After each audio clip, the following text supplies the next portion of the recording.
നാസിക്കിൽ നടന്ന ഒരു പരിപാടിയിൽ ഇസ്ലാമിനും പ്രവാചകനുമെതിരെ അപകീർത്തികരമായ പരാമർശം നടത്തിയതിന് മതനേതാവ് മഹന്ത രാംഗിരി മഹാരാജിനെതിരെ സംസ്ഥാനത്തൊട്ടാകെ 67 എഫ്ഐആറുകൾ രജിസ്റ്റർ ചെയ്തിട്ടുണ്ടെന്ന് മഹാരാഷ്ട്ര സർക്കാർ ബോംബെ ഹൈക്കോടതിയിൽ സമർപ്പിച്ചു. ഓൺലൈനിൽ പങ്കുവച്ച അപകീർത്തികരമായ പരാമർശങ്ങൾ സൈബർ ക്രൈം പോലീസ് നീക്കം ചെയ്യുന്നതായി സർക്കാർ തിങ്കളാഴ്ച കോടതിയെ അറിയിച്ചു.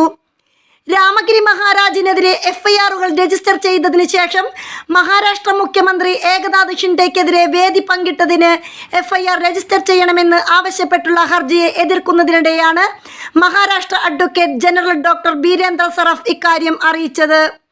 2014 മുതൽ സാമുദായിക സംഭവങ്ങളിൽ കുത്തനെ വർധനയുണ്ടായിട്ടുണ്ടെന്നും വ്യവസ്ഥാപിതമായ ഇസ്ലാമോഫോബിക് ആചാരങ്ങൾ സംസ്ഥാന സർക്കാരുകളും കേന്ദ്ര സർക്കാരുകളും സംരക്ഷിക്കുകയും ചെയ്യുന്നുവെന്നും അതുവഴി മുസ്ലിങ്ങളെ ബഹിഷ്കരിക്കലും ആൾക്കൂട്ട കൊലപാതകങ്ങൾക്കും